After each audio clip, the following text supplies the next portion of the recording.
Welcome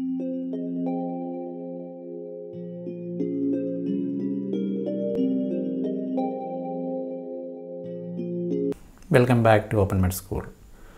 In the last session, we have discussed about acute flaccid paralysis and the various patterns. One of the most important one is the ascending paralysis, otherwise called as the Guillain-Barré syndrome or the acute inflammatory demyelinating polyneuropathy. Today, we will be discussing about the etiology and pathophysiology of Guillain-Barré syndrome, and in the next sessions we will be coming and discussing with the clinical presentation, laboratory investigations and management of GB syndrome. GBS was first described in 1859 by Landry. He published a report of 10 patients, most of them with ascending paralysis. In 1916, three French physicians, Guillain, Barre and Stroll, they described two French soldiers with motor weakness, reflexia and cerebrospinal fluid, albuminocytological dissociation and diminished deep tendon reflexes. So the importance of their discovery was they attached the reflexia and albuminocytological dissociation along with the ascending paralysis.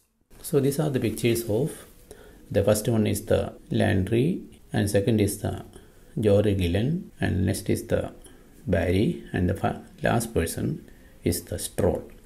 But as history goes on, the Landry and Stroll were gradually forgotten and the disease is known as GB syndrome or Guillain-Barré syndrome. So Guillain-Barré syndrome is a collection of clinical syndromes which manifest as acute inflammatory polyradiculopathy which leads on to weakness and diminished reflexes. It has got many clinical variants. So the most important thing, it is acute. So it is a short duration, 2 to 4 weeks it starts. It is an inflammatory demyelinating polyneuropathy. So it is a demyelination is occurring, and because of the demyelination, what happens? The conduction along the nerve is defective and that leads on to weakness.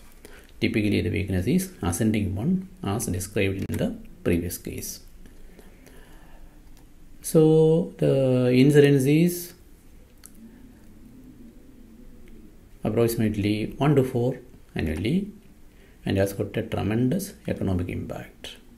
Let us see the outcome. The most important dreaded complication is respiratory failure, which occurs in 25% of patients, and death can occur in 4 to 15%. So it has got significant mortality and persistent disability in 20% of patients, and around 60% of patients complains of persistent fatigue. So it has got a significant mortality and morbidity. So it is an acute, rapidly progressive, potentially fatal form of polyneuritis. As the name itself, it is a polyneuropathy, so it is bilaterally symmetrical. It is a post-infectious and it is ascending. These are the two things you should keep in mind. It starts in the lower limbs and then usually the upper limbs. Even though variants are there, this is the typical presentation. And again, it is a polyneuropathy, so it affects the peripheral nervous system. So when you divide the peripheral nervous system, there is a somatic component and autonomic component. And autonomic component can be parasympathetic and sympathetic. So Guillain-Barré syndrome can present with not only somatic motor dysfunction, it can have autonomic dysfunction in the parasympathetic and sympathetic nervous system, which often we forget.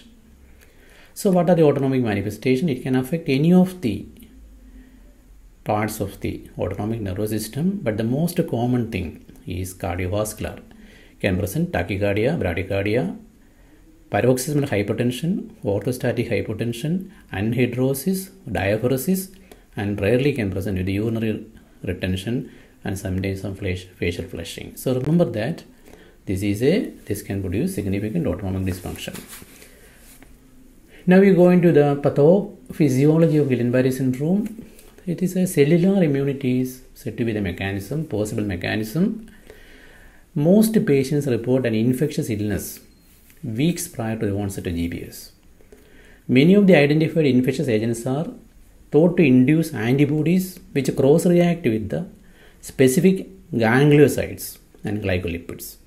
That is, usually an infection occurs, it sensitizes a person and antibodies are formed. and these antibodies attack the myelin. And the mechanism is said to be what is called the molecular mimicry. That is, some component of the infectious agent has similarity with the host antigen. So GM1 antibody, GD1 antibody, they attack the myelin because GM1 and GD1B are present throughout the myelin in the peripheral nervous system. GQ1B antibody is specific in the variant of Miller-Fisher. So there is cellular immunity, humoral immunity, and the antibodies against the gangliosides. The pathology which I already mentioned, the process is termed molecular mimicry. The immune response are direct against the lipopolysaccharide antigens of the capsule of the Campylobacter jejuni. Campylobacter jejuni is said to be the most common. Up to around 70% of the patients can have previous Campylobacter jejuni infection. So this can be taken as a prototype of for discussing the pathophysiology. So against the lipopolysaccharide antigen, immune responses are produced. These antibodies react with the gangliosides, that is GM1. This is what is called the molecular mimicry. This immunological damage leads on to removal of the myelin from the peripheral nerves. So it is usually preceded by infection. It can be viral, and most common is Campylobacter jejuni. This may can occur following trauma, surgery, some immune stimulation, some diseases like vaccination. You might have heard about the COVID vaccination leading on to GBS-like presentation.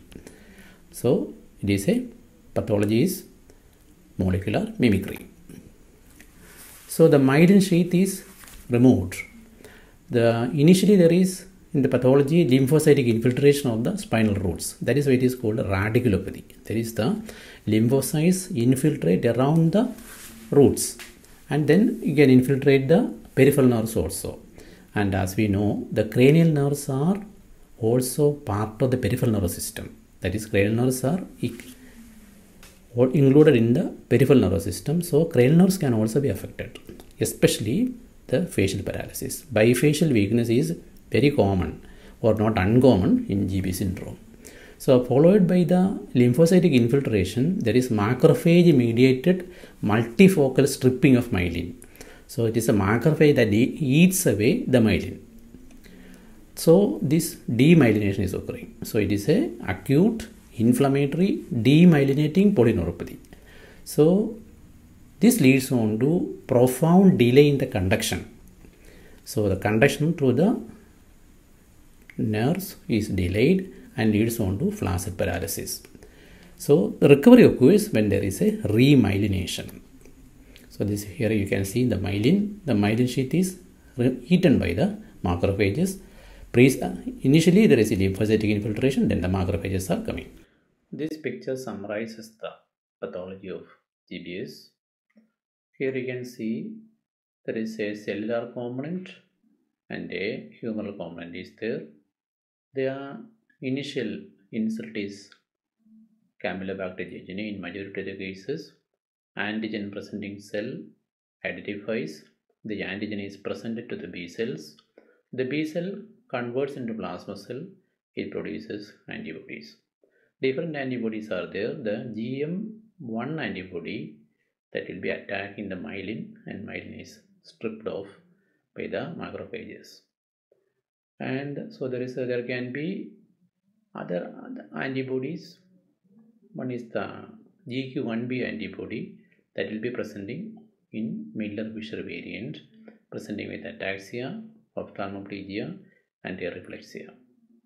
And some of the attack can be on the axon.